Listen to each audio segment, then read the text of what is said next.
اب یہ جو ہر بات میں سرکار کی طرف سے مدلل باتیں آتی، یہ بڑی مائنڈ بلوئنگ تھی۔ آپ یقین فرمائیے کہ سرکار کی اس ادائے تربیت سے ہی مجھے یہ گمان ہونے لگا کہ ہو نہ ہو سرکار امام مہدی ہیں۔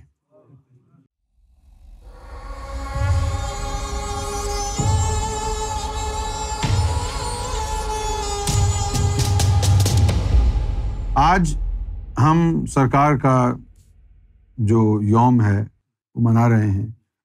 آج ہمیں اس بات کا موقع مل رہا ہے کہ ہم براہ راست سرکار کی ذات کے حوالے سے، آپ کی تعلیم کے حوالے سے گفتگو کریں۔ میں نے سرکار کے ساتھ جو بھی وقت گزارا، وقت گزارنے سے مراد یہ ہے کہ جب کوئی کام ہوا، ضرورت ہوئی تو سرکار سے گفتگو ہوتی۔ میرے دل میں سرکار نے شروع میں ہی یہ بات ڈال دی کہ میں سرکار کو اپنا چہرہ اس وقت دکھاؤں جب سرکار اس بات کے لیے راضی اور تیار ہوں۔ میں یہ سمجھتا تھا کہ بلا وجہ اپنی شکل دکھانا ہو سکتا ہے ناگوار نہ گزرے۔ بخدا میں صحیح بتا رہا ہوں آپ کو، ناگوار نہ گزرے۔ تو اس سے پھر جو ہے مجھے ایک فائدہ یہ ہوا کہ پھر جب سرکار نے یاد فرمایا تو پھر دل کو یہ تسلی تھی، سرکار نے بلایا ہے، سرکار نے بلایا ہے۔ سرکار کے ساتھ جو زیادہ تر جو وقت میرا گزرا نا، وہ سفر میں بہت گزرا۔ پہلی دفعہ جب سرکار کے ساتھ سفر کیا میں نے، نہ جانے کہاں جا رہے تھے، تو پہلی دفعہ جب سفر کیا میں نے تو سرکار میرے برابر میں ہی تھے، ونڈو سیٹ پہ سرکار تھے، میں ادھر تھا۔ تو مجھے یہ تھا کہ آج تو سرکار کے ساتھ میں ٹریول کر رہا ہوں، آج تو میں بہت سوال پوچھوں گا، یہ پوچھوں گا، وہ پوچھوں گا، بہت ساری باتیں۔ اب سرکار کا موڈ اس وقت جو ہے خاموش رہنے کا تھا۔ تو میں نے سرکار سے جو ہے نا کہا، سرکار ایک بات پوچھوں؟ فرمایا نہیں، چپ ہو جاؤ۔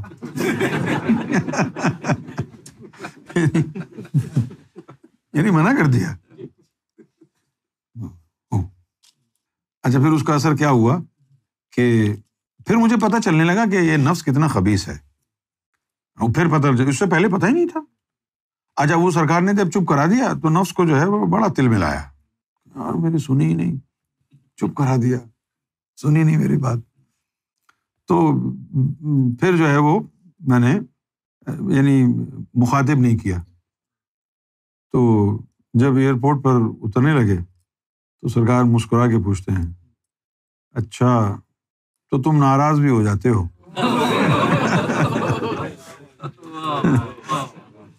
اچھا تو تم بڑے مسکرا کے کہا، اچھا تو تم ناراض بھی ہو جاتے ہو؟ میں نے کہا نہیں سرکار، میں ناراض نہیں۔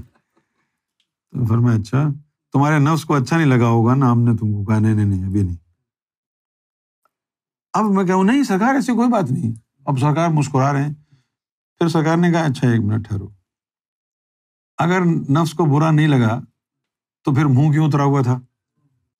تو سرکار نے فرمایا تمہارا بلا وجہ ڈیفینڈ کرنا، اپنے آپ کو بلا وجہ جواب دینا صحیح نہیں ہے۔ ہم کہہ رہے ہیں تمہیں برا لگا تھا تو اس پر شرمسار ہونا ہے، بس زبان سے جھوٹ نہیں بولنا کہ نہیں سرکار ایسی کوئی بات نہیں، یہ ہماری گٹی میں ہے، یہ ہماری فطرت میں ہے۔ یہ کہ اگر کوئی یار دوست، ہم اس کے کوئی بات ہمیں بری لگ جائے اور ہم منہ بنا لیں اور وہ کہہ دے کہ یار ناراض ہوگا، نہیں ایسی کوئی بات نہیں ہے، یہ ہماری فطرت میں ہے، یہ چلی گئی ہے فطرت میں ہماری بات۔ لیکن دیکھیں یہ دھوکہ ہے کہ نہیں دھوکہ؟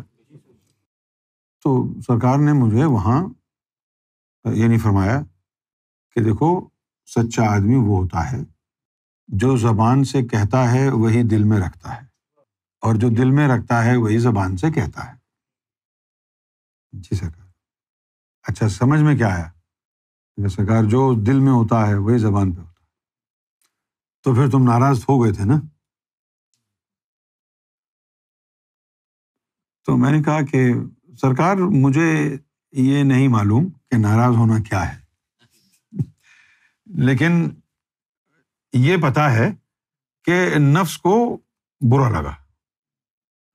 سرکار نے فرمایا نفس کو کیوں برا لگا، تمہارے نفس کو یہ بات کیوں بری لگی؟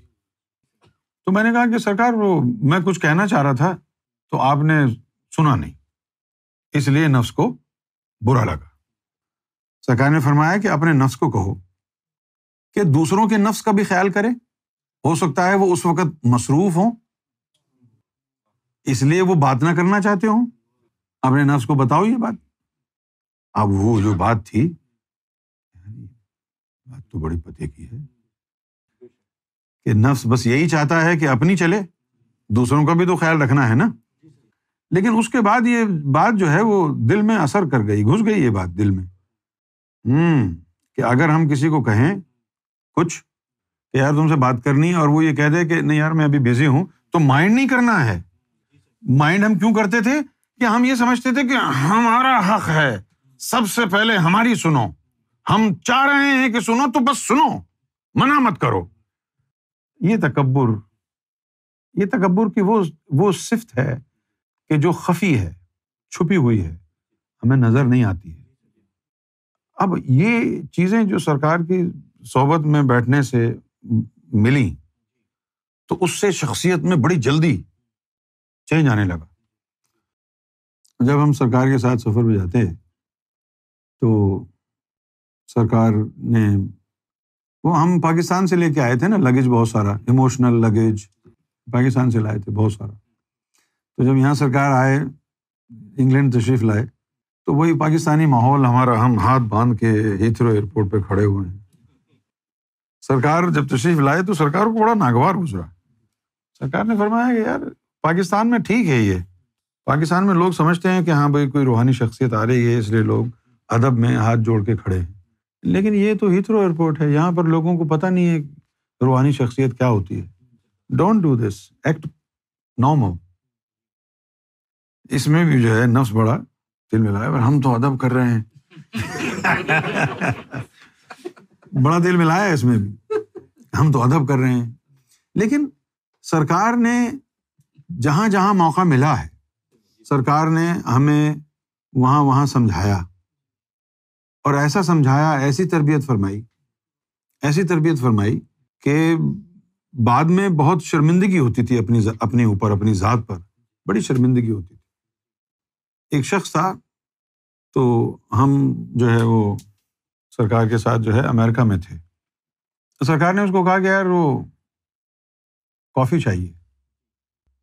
سرکار کا یہ دستور تھا امریکہ میں کہ صبح صبح اٹھ کے جو ہے اچھی خاصی کافی، یا سفر پہ جا رہے ہیں تو کافی کا کپ بھر کے پی۔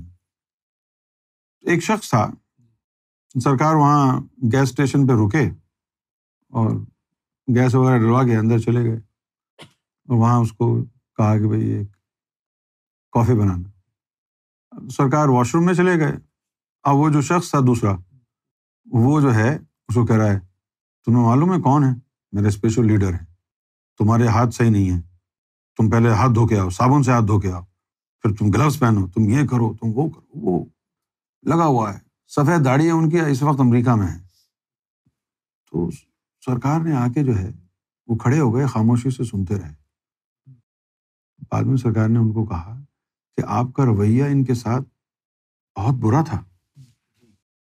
تو کہنے لگا کہ نہیں سرکار، میں تو اس کو کہہ رہا تھا کہ ہاتھ صاف کر کے آؤ۔ تو سرکار نے اس کو فرمایا کہ یہاں کی جو گورنمنٹ ہے وہ بھی لوگوں کو یہی کہتی ہے، کام کرنے والوں کو، کہ باتھ روم وغیرہ سے جب فارغ ہو تو اپنے ہاتھ اچھی طرح سے صاف کر کے پھر کام کو ہاتھ لگائیں۔ تو تم کو یہ سب کچھ کہنے کی ضرورت تو نہیں تھی، تو تمہیں اتنا غصہ کیوں تھا ان کے اوپر؟ تو انہوں نے اس کو کہا کہ بھئی یہ جو بندہ ہے، اس کو میں نے مشن بتایا تھا، تو یہ دیوبندی ہے، یہ مانتا نہیں ہے ولیوں کو، اس لیے مجھے اس سے جو ہے نا ویسے ہی بغض ہے۔ تو مالک نے یہ ارشاد فرمایا کہ وہ تم اپنی ساری چیزیں اپنے پاس رکھو، کہ وہ ایسا ہے وہ ویسا ہے، رب تقدیر بدلنے میں دیر نہیں لگاتا۔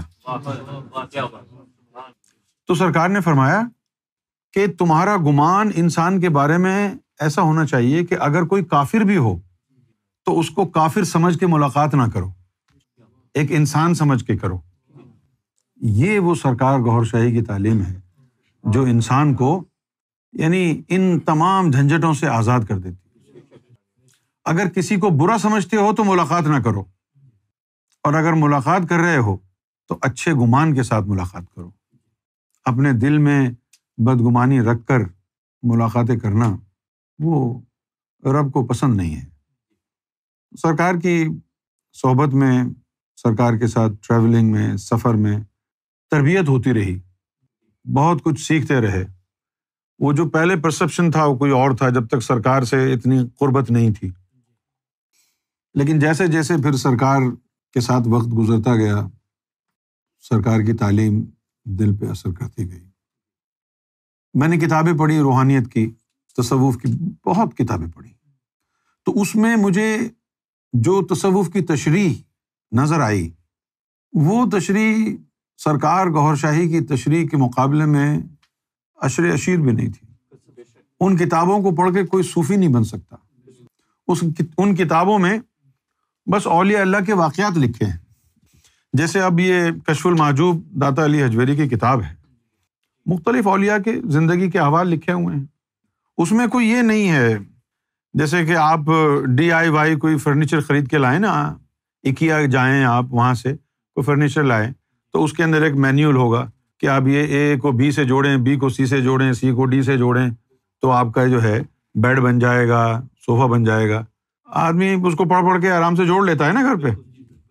تو روحانیت کا بھی ایسا ہی مینیول ہونا چاہیے جس میں اسٹیپ بائی اسٹیپ، یعنی اس کی اکیڈمک اور اسپرچول روڈ وردینس ہونی چاہیے کہ if you take these steps in the end you will become صوفی۔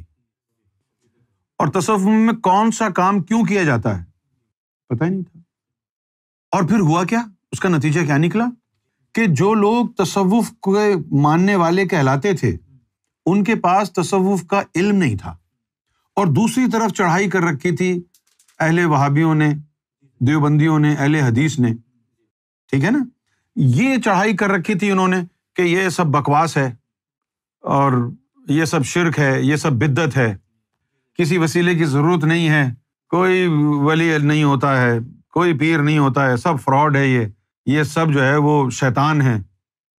اور ان کی بات کو سچا ثابت کرنے کے لیے ہمارے جو جھوٹے پیر فقیر بیٹھے ہوئے ہیں وہ کافی تھے، سجادہ نشین جھوٹے پیر فقیر، ٹریڈیشنل شیاطین جنہوں نے پگڑیاں باندھی ہوئی ہیں، لمبی داڑیاں رکھی ہوئی ہیں، عطر لگایا ہوا ہے 1 کلو اور چلے جا رہے ہیں، اور نہ ان کو روحانیت کا پتہ، نہ کچھ اور قرآن کا پتہ، الٹی سیدھی حرکتیں کر رہے ہیں اور اس کو کہہ رہے ہیں کہ بس یہی تصوف ہے۔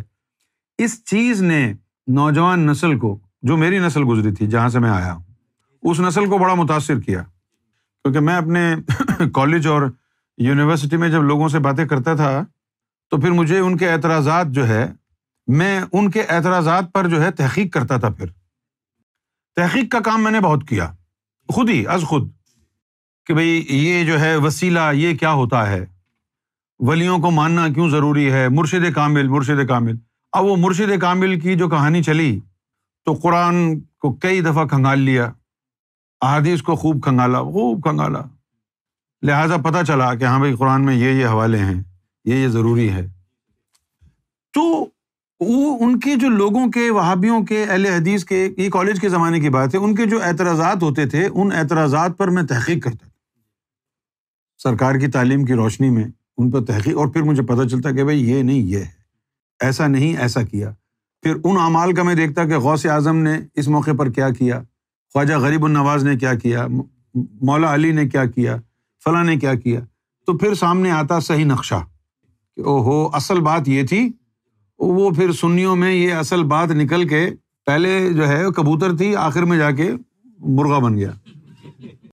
تو پھر میں نے یہ سوچا کہ تصوف کو کلیئر کرنا ضروری ہے، لوگوں کو تعلیم دینا ضروری ہے، لوگوں کے سامنے یہ سارے آپشنز رکھنا ضروری ہیں کہ اگر اس کام کو اس طرح کرو گے تو صوفی ازم ہے، اور اس کو یوں کر کے کرو گے تو حرام ہے۔ وہ جو باریکیاں ہیں اس میں، ان کے اوپر تحقیق کی ہے۔ سرکار نے جو روحانیت کی تشریحات فرمائی ہیں، جو پریکٹیکل بتائیں، لہٰذا اس کو پورے ایک جامع انداز میں پیش کرنے کی ہم نے کوشش کی. شروعات یہاں سے کی آسک یونس الگوہر، یہ ایک موٹو رکھا. پھر لوگوں کے سوالات آنے شروع ہوئے، لوگوں کو جوابات دیے.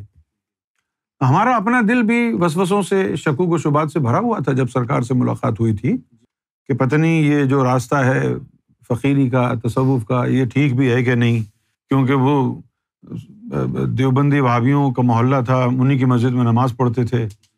عرس منانا، نظر و نیاز کرنا، فاتحہ خوانی، یہ سب کو برا سمجھتے تھے. وہ کہتے تھے کہ یا رسول اللہ نہ کہو، صرف رسول اللہ کہو، یا جو ہے وہ ندائے حاضر ہے، یہ بدعت ہے، یہ شرک ہے. تو بڑا ذہن الجھا ہوا تھا. تو سرکار گوہر شاہی نے جس طریقے سے ان تمام الجھنوں کو دور فرمایا، تصوف کو چھان دیا، تصوف کو پیوریفائی کر دیا، اور تصوف کو ایسا کر دیا کہ اب ہر کوئی شخص تصوف کو سمجھ سکتا ہے. یعنی اس کے اندر in spirituality now nothing is occult, nothing is a mystery. ٹھیک ہے نا کہ بھئی جیسے وہ ناچ کیوں رہا ہے، وہ بھنگ پی رہے ہیں، دھمال کر رہے ہیں. جیسے تصور تھا کہ اگر پٹے پرانے کپڑے پہنے ہوئے ہیں، کسی نے گٹھری سر پہ رکھی ہے اور وہ جا رہا ہے تو چھوڑو مت، وہ مجذوب ہے. اب ہر پاگل آدمی کو مجذوب سمجھنے لگ گئے ہم. جس نے داڑھی رکھی ہے، تسبیح رکھی ہے، عطر لگایا، ہم اس کو ولی سمجھنے لگ گئے. وہ سالے سب چور تھے.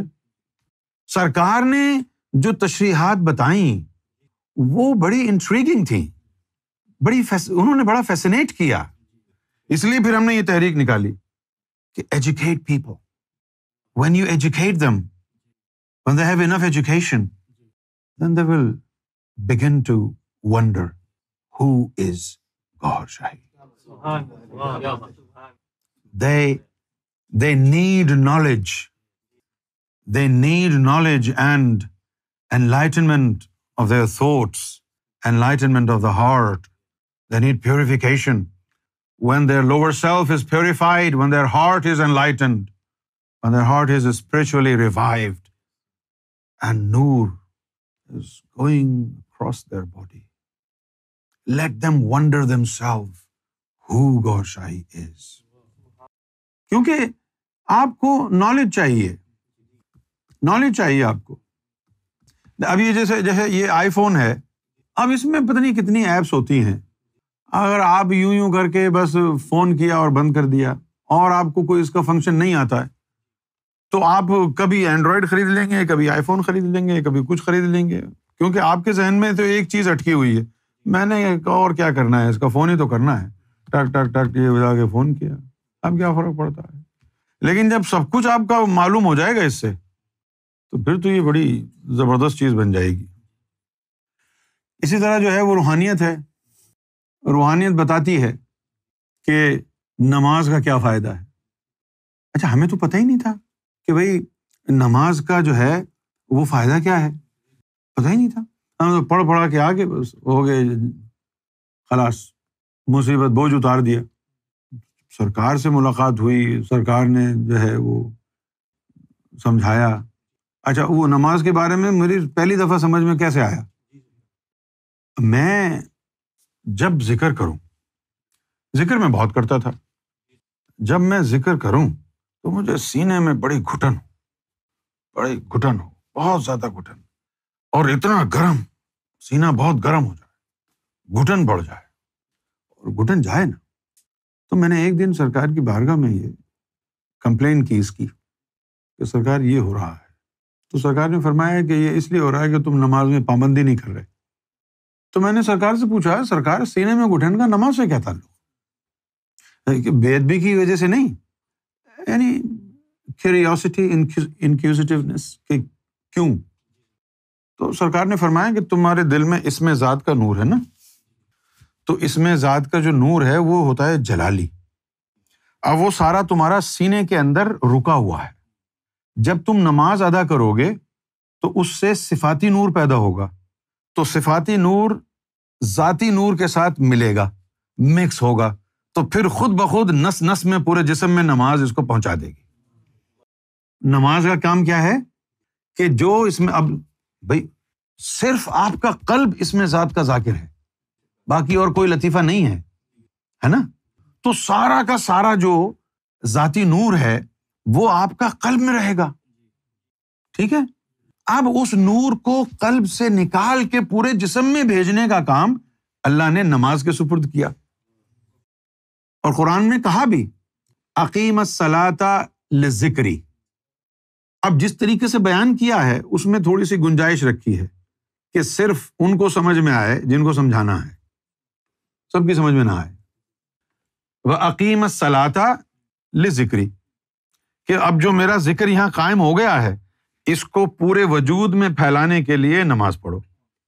اور جب نماز کی پابندی شروع کر دی تو سینہ بالکل ہلکا ہو گیا، اب پورے وجود میں نور دوڑتا ہوا محسوس ہونے لگا۔ روزہ نفس کو پاک کرنے کے لیے رکھا جاتا ہے۔ اچھا ویسے تو لوگوں کو اتنا تو پڑھ لیتے ہیں کہ روزہ جو ہے وہ طہارت کے لیے ہے، لیکن کون سی طہارت؟ طہارت تو ہم کو وہی جا کے نہانے والی نظر آتی ہے کہ بھائی نہا دھو لیے طہارت ہو گئی۔ یہ کون سی طہارت ہے جو روزے سے حاصل ہوگی؟ اور پھر یہ حدیثوں میں لکھا ہے کہ روزہ میرے لیے ہے تو اس کی جزا بھی میں ہی دوں گا۔ تو مولویوں نے اس کی کہانی کیا بنا لی کہ روزے کا ڈائریکٹ اللہ سے تعلق ہے، کہ روزہ میرے لیے اللہ نے کہا ہے۔ پھر سرکار سے جب پوچھا کہ یہ کیا ہے تو سرکار نے فرمایا کہ روزہ نفس کو پاک کرنے کے لیے رکھا جاتا ہے، اور اللہ اور بندے کے بیچ میں ایک ہی رکاوٹ ہے، وہ ہے نفس، تو اس لیے کہا روزہ میرے لیے ہے کہ اس کے ذریعے نفس پاک ہوگا تو میرا بندہ میرے روبرو ہو جائے گا۔ وفی انفسکم افلا تبصرون، کہ میں تو تمہارے نفوس کے پردے کے پیچھے ہوں تو تم جھانکتے کیوں نہیں؟ اب یہ جو ہر بات میں سرکار کی طرف سے مدلل باتیں آتی، یہ بڑی مائنڈ بلوئنگ تھی۔ آپ یقین فرمائیے کہ سرکار کی اس ادائے تربیت سے ہی مجھے یہ گمان ہونے لگا کہ ہو نہ ہو سرکار امام مہدی ہیں، کیونکہ the way سرکار has explained everything, nobody could have done it، کوئی نہیں کر سکتا تھا، اس لیے کی نہیں کسی نے۔ اب آپ دیکھیں میں ایک جاہل آدمی آپ لوگوں کو سمجھاتا ہوں تو آپ لوگوں کو اتنا آسانی سے سمجھ میں آ جاتا ہے، اور اگر آپ سرکار کی گفتگو سن کے سمجھیں تو پھر تو آپ کا کام ہی ہو جائے۔ ہم نے جو سرکار کی صحبت میں بیٹھ کے جو باتیں سنی ہیں وہ آج تک سینے پہ لکھی ہوئی ہیں۔ یہ جو بات تھی نا کہ سرکار اس کو کس طرح سمجھا رہے ہیں، کس طرح کھول رہے ہیں، اور وہ علم اور وہ چیز وہ سینے میں اتر رہی ہے، دل میں جا رہی ہے، یہ اس بات نے جو ہے وہ یہ سوچنے پر مجبور کیا، یا پھر یہ الہام ہوا کہ یہ جو کچھ تم دیکھ رہے ہو، یہ نفاست سرکار کے ہر عمل اور ہر ادا میں دیکھ رہے ہو، اور یہ کشادگی اور یہ فصاحت اور یہ بلاغت، یہ کچھ جو تم ملاحظہ کر رہے ہو سرکار کی اداؤں سے، ہاں یہ اس سے پہلے نہیں ہوا، یہ عام نہیں ہے، یہ خاص ہے۔ تو پھر ذہن میں خود بخود ہی آنے لگا، ہو نہ ہو سرکار امام مہدی ہیں، یہ خود آیا۔ اچھا ایک دفعہ کیا ہوا کہ سرکار نے مجھے کہا کہ جس طرح ہم نے تم سے منوایا، ہم نے خود کچھ نہیں کہا، تم سے منوایا، اور تم نے خود کہا کہ شاید امام مہدی ہیں، اب اسی طرح تم لوگوں سے منوانا۔ تو میں نے کہا سرکار آپ نے ہم سے کیسے منوایا؟ ہم نے صرف دماغ میں خیال ڈالا کہ یہ تعلیم تو پہلے کسی نے بیان نہیں کی، اب تم بتاؤ اب کیوں ہو رہی ہے؟ اتنا تو معاف کرنے والا کوئی مرشد نہیں آیا۔ یار منصور حلاج کا نام سنا ہے؟ منصور حلاج کا یعنی ان کا جو ہے قصور کیا تھا؟ ایک دن منصور حلاج انہوں نے مرشد کی اجازت کے بغیر تصوف کی ایک کتاب سے چند سطریں پڑھ لی، تو اور پھر انہوں نے مرشد سے ذکر کیا کہ آپ مجھے وہ تعلیم دیں۔ تو مرشد کہنے لگے تم نے ہماری اجازت کے بغیر وہ کتاب کیوں پڑھی؟ ناراض ہو گئے، ناراض ہو گئے۔ مرشد ناراض ہو گئے اور نکال دیا۔ پھر جب مرشد نے منصور حلاج کو نکال دیا تو یہ بغداد آ گئے۔ اب بغداد جب یہ آ گئے تو انہوں نے جنید بغدادی رحمۃ اللہ علیہ کے پاس حاضری دی، اور باطنی طور پر کشف میں اس مرشد نے جنید بغدادی کو کہہ دیا کہ اس نے ہمارا ادب نہیں کیا، اس لیے ہم نے اس کو نکال دیا ہے۔ تو اب وہ باطنی طور پر ان دونوں کی بات چیت ہو گئی، مرشد نے شکایت جنید بغدادی کو باطنی طور پر کر دی، اور یہ اب نیا مرشد ڈھونڈنے کے لیے جنید بغدادی کے پاس آئے۔ تو جنید بغدادی نے ان کو ڈانٹ کے نکال دیا کہ تو اپنے مرشد کا نہیں ہے، یہاں کیا لینے آیا ہے، ڈانٹ کے نکال دیا۔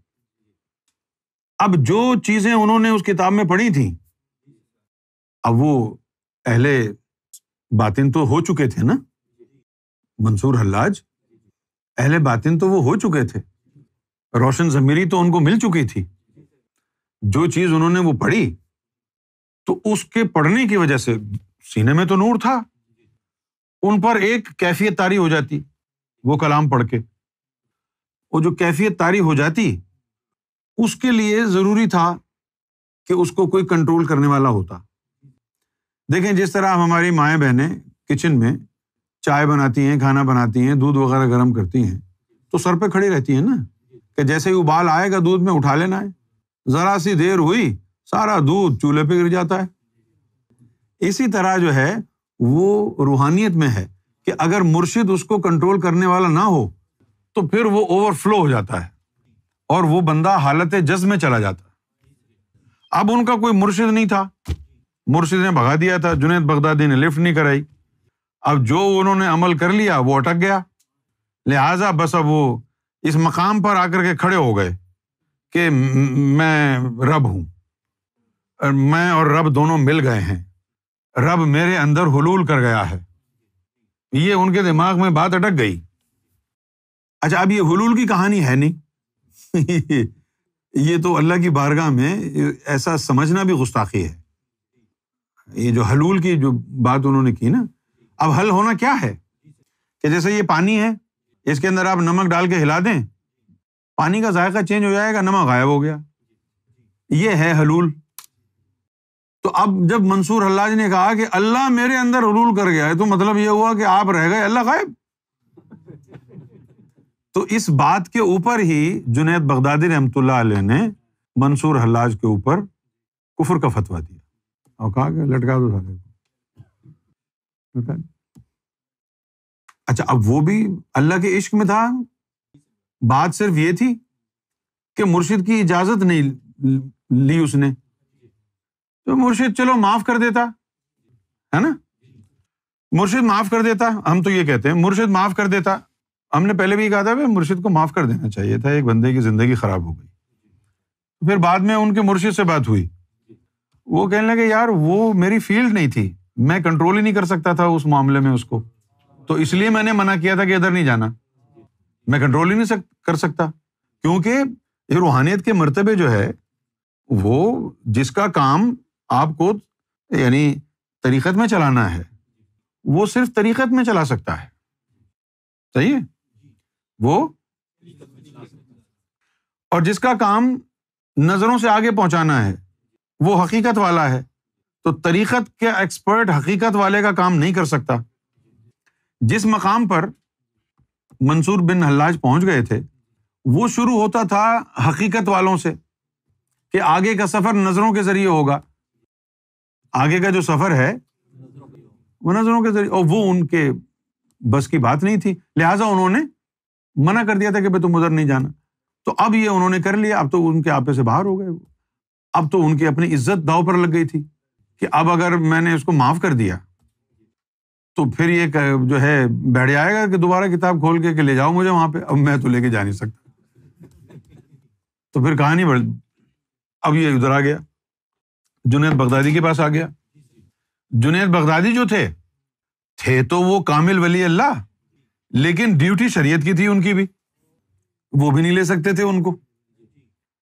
اچھا اب ایک بندہ وہ سمجھ رہا تھا کہ منصور کس راستے سے گزر رہا ہے، ابو بکر شبلی، وہ ان کے ہم اثر تھے، وہ جانتے تھے کہ بھئی یہ اس کے اوپر کیا بیت رہی ہے آج کل، وہ جانتے تھے، لیکن وہ جنید بغدادی کے مرید تھے۔ اب جب مرشد نے منع کر دیا کہ چلو بھائی چل نکل جاؤ یہاں سے، تو اب ان کی کیا مجال، جو وہ کہیں کہ نہیں بھائی تم واپس آ جاؤ، لیکن وہ جانتے تو تھے۔ تو جب ان کو لٹکایا گیا تو لوگ پتھر مار رہے تھے ان کو پتھر مارے، تو ابو بکر شبلی بھی آ گئے۔ تو ابو بکر شبلی نے آ کے جو ہے گلاب کے پھول لیے اور گلاب کے پھول ان کو مارنے لگے۔ تو کسی نے پوچھا کہ شبلی یہ کیا ہو رہا ہے؟ تو اس نے کہا کہ بھائی ان کو سزا ملی ہے، میں سزا جس تم مار رہے ہو میں بھی مار رہا ہوں۔ تو انہوں نے کہا ہم تو سزا کے طور پر ان کو پتھر مار رہے ہیں۔ تو کہا میں بھی سزا کے طور پر ان کو پھول مار رہا ہوں۔ بولو پھول کوئی مارے جاتے ہیں؟ پھول تو پہنائے جاتے ہیں، سونگے جاتے ہیں۔ تو کہنے لگا کہ بھائی پھول جو ہے وہ محبت کی نشانی ہے، حق کی نشانی ہے، تو یہ سچ ہے، یہ حق پر ہے، یہ اللہ والا ہے، میں یہ مانتا ہوں، لیکن پھول دے نہیں رہا، مار اس لیے رہا ہوں کہ یہ پھول سزا کے طور پر لگے، لہٰذا انہوں نے پتھر نہیں مارے، وہ پھول پکڑ کے ان کو مارتے تھے۔ تو دنیا میں، تاریخ میں ایسے مرشد نہیں گزرے جنہوں نے اپنے مریدوں کے سارے گناہ اپنے سر لے لیے ہوں، ان کا عذاب اپنے سر لے لیا ہو، ان کی رب نے آزمائش نہ کی ہو، ساری آزمائشیں سرکار گوھر شاہی نے اپنے ذمے لے لی ہوں۔ یہ تو حدیث میں ہے کہ اللہ تعالیٰ نے اپنی محبت کے ساتھ بلا کو لگا رکھا ہے۔ ایسا ممکن نہیں ہے کہ آپ کو اللہ کی محبت ملے اور مصیبت اور بلا آپ پر اللہ کی طرف سے نازل نہ ہو۔ لیکن جب ہم نے سرکار گوھر شاہی سے رشتہ جوڑا ہے تو اللہ کی محبت بھی ملی ہے اور کوئی امتحان نہیں ہوا، کوئی بلا نہیں آئی، کوئی مصیبت نہیں آئی، اور اگر آئی بھی تو وہ طوفان کی طرح لندن کو بچاتے ہوئے آئرلینڈ کے پاس سے گزر گئی۔ تو یہ سرکار گوھر شاہی کی بارگاہ سے جو کچھ سیکھا ہے وہ میں نے بیان آپ کو کیا ہے تاکہ میں آپ کو یہ بتا سکوں کہ میرا ذہن یہ اس طرف کیسے آیا کہ سرکار گوھر شاہی امام مہدی ہیں۔ باقی باتیں تو بعد کی ہیں، چاند میں تصویر کا آنا اور حجر اسود میں تصویر کا، یہ تو بہت بعد کی باتیں ہیں۔ یہ تو یوں سمجھ لو کہ ہمارا ایمان ریٹائر ہو چکا تھا جب یہ باتیں آئیں، ہم تو اس سے پہلے ہی قائل ہو چکے تھے کہ سرکار امام مہدی ہیں، یہ چاند سورج ہے، یہ تو بہت بعد کی باتیں ہیں۔ تو سرکار کی تعلیم، سرکار کا انداز، سرکار کی گرپ آن اسپرچویلٹی اور ماسٹری اور کمانڈ، that was unbelievable۔ جب بھی جو بھی سرکار کے پاس گیا ہے، بھلے کتنا ہی اداس اور مصیبت زدہ ہو، وہاں بیٹھنے کی دیر ہے وہ بھول جائے گا دنیا کو بھی اور مصیبت کو بھی، دنیا کو بھی اور مصیبت کو بھی۔ وہاں بیٹھے گا، سرکار کی صورت دیکھتا ہے آدمی اور ایسا لگتا ہے کہ دھل گیا۔ سرکار کے چہرے کو دیکھ کر ایسا محسوس ہوتا تھا جیسے کہ نور کا غسل مل گیا ہو، اتنا وہاں سینس آف سیکورٹی کہ وہ اب سرکار کے پاس آ گئے، بس اب سب خیر ہو جائے گی۔ جیسے ہی وہاں بیٹھے ہیں، یہ چیزیں unbelievable تھیں۔ What we experienced with سرکار was not even mentioned in any books۔ اور پھر ہم نے جو کتابیں پڑھی ان کے اندر بابا فرید کو 36 سال میں جو ہوا تھا، ہم کو وہ 6 مہینے کے اندر مل گیا، تو وہ پریشان کرنے کی بات تھی کہ نہیں تھی؟ وہ الٹے لٹکے ہوئے ہیں کنویں میں، کیا کیا آدمی انسان کسی کو بتائے، یعنی دیوار کو ہاتھ لگا دو اینٹ باہر آ جاتی، اللہ اللہ اللہ اللہ۔ ابھی مجھے سرکار سے ملے ہوئے زیادہ وقت نہیں گزرا تھا، 6-7 مہینے ہوئے تھے کہ میرے گھر سے میرا بیڈ، واللہ لا الہ الا اللہ محمد رسول اللہ، لعنت اللہ علی الکاذبین، جھوٹوں پر اللہ کی لعنت ہو، میرے گھر سے میں لیٹا ہوا ہوں بیڈ پر، اور کچھ فرشتے آئے ہیں، وہ بیڈ کو اٹھا کے، ظاہری طور پر وہ اٹھا کے جو ہے لے گئے، میں دیکھ رہا ہوں سمندر پہ سے گزر رہا ہے بیڈ، اور وہاں لے گئے خانہ کعبہ بالکل اوپر، وہ تو خانہ کعبہ دیکھ رہے ہیں. ان کو کہا لے چلو واپس. حضور سے ظاہر میں ملاقاتیں کرائیں. ایک دفعہ تو یہ ہوا، یعنی 1995 16 جون میرا برتھ ڈے ہے، تو یہ 1995 کی بات ہے، 16 جون کی. ہم بیٹھے ہوئے تھے آستانے پر، ذکر وغیرہ کرنا تھا، تو دروازے پر دستک ہوئی. وہ دیکھا تو حضور پاک کھڑے ہوئے ظاہر میں، جسٹ امیجن. اور وہ تشریف لے آئے. 35 منٹ حضور تشریف فرما ہوئے، 35 منٹ. اس کے بعد جو ہے میں نے سرکار سے پوچھا کہ سرکار یہ جو معاملہ ہوا ہے یہ کیا ہے؟ تو سرکار نے فرمایا کہ وہ تمہارا برتھ ڈے تھا نا، تو ہم نے حضور کو بھیجا تھا ایز اے گفٹ تمہارے برتھ ڈے کے لیے، گفٹ بھیجا.